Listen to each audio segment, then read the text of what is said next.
Et à suivre, eh bien, c'est le moment de l'émission. Vous le savez, chers auditeurs, je ne peux plus rien faire ni contrôler, puisque c'est bien de le reconnaître. C'est vous, Jean-Luc, qui prenez la main avec le quiz Born to be Alive, c'est ça? Exactement. À tout de suite.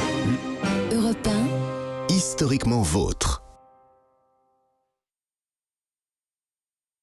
Europe 1, 16h-18h. Historiquement vôtre. Stéphane Bern. Tout de suite, une séquence particulière dans l'émission. C'est la séquence préférée de mes ennemis. Celles et ceux qui espèrent plus ou moins secrètement de me voir ridiculiser. C'est le quiz, soi-disant d'histoire, où je suis opposé à Clémentine. Alors Jean-Luc Lemoyne fait l'arbitre. Bon, c'est pas encore... Attention à ce que vous dites. Non, il n'est pas encore assez rodé. Vous la soutenez beaucoup quand même, la Clémentine. Non, simplement j'essaie de corser un petit peu les questions, parce que vous êtes un spécialiste, Stéphane. Non. Et il est temps que je montre votre vrai visage à la France entière. La France doit savoir. Allez, tout de suite, c'est Born to be Alive. Alors, quand vous dites la séquence préférée de vos amis, ils sont nombreux? Parce que ça il y en a m'intéresse. quelques-uns, vous savez. C'est vrai? Vous n'allez jamais sur les réseaux sociaux, vous? Mais pas tant que ça. Ah oui? Vous verrez, ça fait du bien à l'ego. On sent une M à la fin. C'est vraiment une crotte. C'est vrai, non mais je suis sûr qu'il y a des gens qui vous aiment. Heureusement, oui. Mais ils le disent moins que ceux qui ne pensent le contraire. Depuis que je suis avec vous, tout le monde me dit « Ah, il est sympa, Stéphane Bern ». Comment, là? Jean-Luc Lemoyne, vous en faites pas, je dis la vérité. Je vais vous laisser, messieurs, si vous voulez. Ah, vous êtes là, vous aussi? Non, Clémentine, restez là parce qu'il faut bien me mettre en valeur. Voilà, et il faut bien que quelqu'un gagne ce quiz à un moment, Clémentine, donc restez là.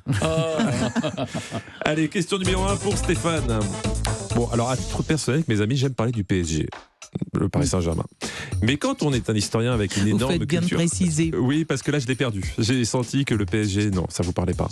Ça me parle? Vous voulez une question sur le PSG? Non, pas spécialement. C'est bien ce que je pensais. Là, on va parler de divinité grecque chtonienne. Ça fout les jetons, non?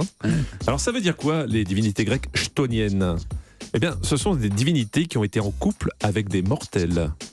Vrai ou faux? C'est pas mal, ça, mais... Je me demande si c'est pas plus... Oh là là, j'ai fait de l'histoire grecque, en plus, c'est affreux, là. Comment vous l'écrivez, chtonienne? Alors, C-H-T-O-N-I-E-2-N-E-S.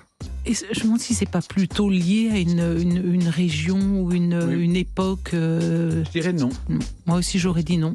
Avec une belle assurance, on écoute la réponse. Vous avez gagné.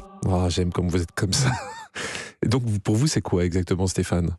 En tout cas, c'est pas ça. Pour moi, c'est lié à une époque spécifique de l'histoire grecque ou une région, mais rien à voir avec. Alors, les divinités grecques chtoniennes, ce sont celles qui ont participé à la formation du Parthénon. On les appelle aussi les divinités telluriques, à savoir celles qui se réfèrent à la terre. Par opposition, on parle des divinités éoliennes. Le vent, on y est. Stéphane, promis, c'est la dernière fois que je dis dans ce quiz le mot éolienne. On l'a perdu. Je sais que c'est un mot un peu massage tabou. cardiaque. Devant chez vous, en plus. Oui. Non, devant chez vous, chers auditeurs. Partageons. Une question pour Clémentine. Cao Cao, qui, contrairement à ce que prétendait Annick Cordy, n'était pas si chaud que ça. Cao Cao était un grand seigneur de guerre en Chine. Il meurt en 220. Il fut le dernier premier ministre du dernier empereur de la dynastie des Han, ou des Han. Mais il a connu un jour une humiliation navale étonnante. Convaincu par un espion du camp adverse d'attacher tous ses navires entre eux, ses ennemis ont brûlé le premier vaisseau. Tous les autres ont suivi. Vrai ou faux? J'ai entendu cette histoire déjà. D'attacher entre eux ces vaisseaux. C'est quand même une étrange idée, parce que alors c'était peut-être pour bloquer l'accès à une baie, à un canal, à un fleuve. Quel est l'intérêt d'attacher ces vaisseaux ensemble? Quand on dit brûler ces vaisseaux, ça c'est tout à fait autre chose. C'est pour ne pas pouvoir revenir en arrière. C'est lié à une autre histoire. Il aurait brûlé ces vaisseaux. Il les aurait attachés bêtement et donc ils ont pris feu. Non. Et ça aurait fait une superbe vidéo sur TikTok. Non. Ça n'existait pas à l'époque. Non, je réponds non. Vous répondez non. On regarde ça tout de suite. Vous avez perdu. Désolé, Clémentine. Et pourtant, Cao avait 500 000 hommes, ses ennemis 50 000. Donc il y avait un petit rapport de force favorable. Ah oui. Et comme les hommes de Cao avaient le mal de mer, une solution a été proposée, sans savoir qu'elle venait d'un espion ennemi, attacher tous les bateaux pour qu'ils bougent moins. L'intégralité de la flotte de Cao a On ainsi été reconnaissait détruite. qu'il était un peu neuneux, Cao. Comment voulez-vous? Respectez les empereurs, s'il vous plaît. Oui, il était mis KO, en tout cas. Ah, c'est un grand seigneur de guerre quand même. Hein. Une question pour Stéphane maintenant. Stéphane, j'ai envie de vous poser une question. Comment ne pas admirer Qin Shi Huang, Bien sûr. né en Le petit 259? cousin de Cao. C'est ça. Il est né en 259 avant Jésus-Christ. Il est l'empereur de la Chine unifiée. C'était son armée qu'on a découverte en 74, composée de 8000 soldats en terre cuite à l'est de Xi'an. Le tombeau de Qin Shi Huang, lui, ne contenait pas de soldats en terre cuite, mais 4 statues de singes également en terre cuite. Vrai ou faux? Alors, donc, qui est-il, celui-ci, par C'est rapport au... l'empereur. Lui, c'est Mais par l'empereur. rapport au précédent qui est entouré de ces 8000 guerriers, Oh, c'est c'est à peu près la même époque Non, Qin Shi Huang, donc c'était, il est né en 259. C'était l'empereur de la Chine unifiée.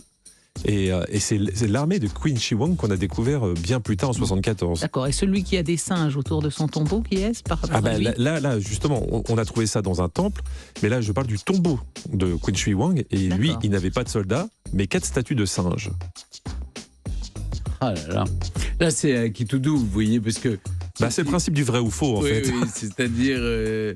Ça peut être ça, comme ça peut être autre chose. Ce que je trouve étrange, c'est que Pourquoi des quelle est la singes symbolique du singe le hein singe, il aurait eu un dragon, mais oui, mais C'est enfin, dommage que nos est-ce que auditeurs vous n'aient pas pensez l'image. qu'il était homme à prévoir pour sa vie éternelle 8000 guerriers avec leurs chars, etc., enfin d'enterrer tout ce petit monde-là pour lui tenir compagnie, et lui-même, dans son tombeau, de se faire enterrer simplement par 4 Quatre singes. singes, oui. Ça me paraît pas très cohérent, c'est pas très mégalomane. C'est malin, un singe. hein. D'où l'expression. Ouais, comme un Ah singe. oui. Alors, Stéphane, il me faut une réponse. Est-ce que vous êtes aussi malin qu'un Un singe? peu fou, je vais dire oui. Vous dites oui? Oui. Eh ben, on vérifie. Vous avez perdu. Je suis désolé. Là, vous m'avez pas suivi, vous auriez dû. Alors, il est Exactement. entouré de quoi de dragons Oh non, c'est plus compliqué que ça. En fait, le tombeau de Qin Shi Huang n'a toujours pas été ouvert. Ah bah. Ah, bah voilà. Eh ben, il y Déjà. a des singes. Non, Il y a, si ça se trouve, il y a 4 singes. non, c'est pas sûr. Mais, Oui, vous mais- n'en savez rien, en fait. En fait, Là, vous vous n'en êtes savez extrêmement rien. Je vais être péremptoire. très Là. honnête. Oui. Je pense qu'il y a des singes pour une simple raison. C'est déjà le tombeau fait la taille d'une ville. Oui. Et surtout, Ah il se oui. trouve sous une couche de mercure. Et en fait, les autorités chinoises ouvriront le tombeau quand scientifiquement ils seront certains que cela n'endommagera pas la dépouille de l'empereur. Donc on peut attendre encore un petit peu. Ah, c'est passionnant. Évidemment. Et j'ai une question encore plus passionnante pour vous. Vous aimez Qin Shi Huang? Ah ben bien sûr, là, Là, maintenant, ça y c'est est. un roi intéressant, Elle s'y est attachée. enterré sous une flaque de mercure et Eh ben, on va rester avec lui. entouré de singes, si ça se trouve. Alors Qin Shi Huang, il est mort à 39 ans car ses alchimistes lui préparaient des petites pilules au mercure. Mmh. Oui, Le but, améliorer les performances sexuelles de l'empereur. oui. Vrai ou faux? Alors, est-ce que le mercure a été utilisé en traitement contre la syphilis, contre les oxyures, contre toutes sortes de choses? Ça a tué Agnès Sorel aussi. On a Oui, retrouvé bien du sûr, mercure oui. sur elle. Et oui. Donc, est-ce que le mercure administré en petite quantité a été Ça tue les certainement maladies considéré sexuellement transmissibles. Ah bah là, c'est pour améliorer les performances.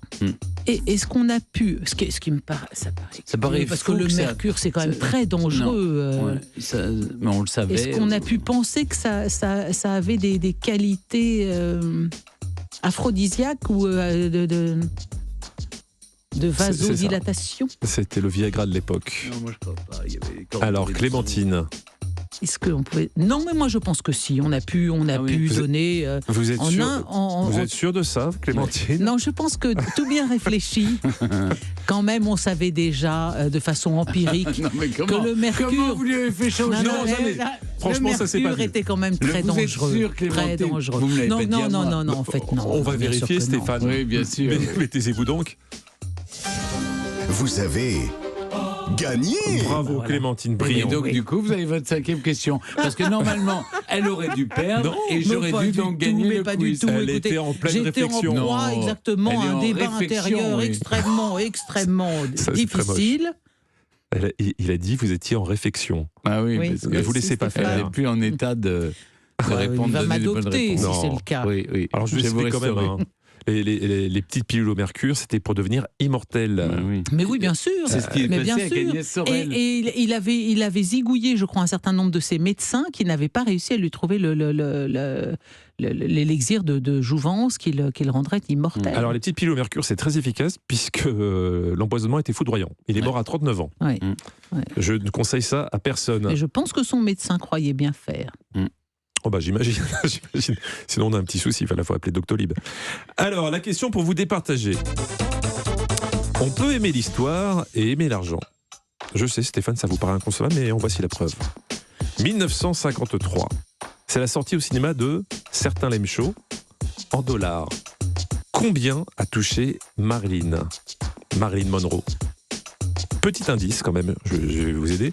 Vous savez avec qui elle partageait l'affiche? Oui. Avec Tony Curtis Et une autre quelle est comédienne. la ravissante brune. Oui, on disait la brune et la blonde. C'est Jane Russell. Oui. Jane Russell, qui a joué dans le même film, a touché 100 000 $. Voilà, je veux le plus proche. Là, on cherche le salaire de Marilyn pour ce Est-ce film. qu'elle était la star qu'on connaît? Alors, il faut le dire maintenant. L'autre, moi, je dirais oui. qu'elle a touché 10 000 $. 10 000 $ pour Clémentine. Moi, je dirais 50 000. J'ai l'impression de faire le juste prix. 50 000, 10 000 $. Et c'est avec un plaisir énorme que je déclare la victoire de Clémentine. Et toc.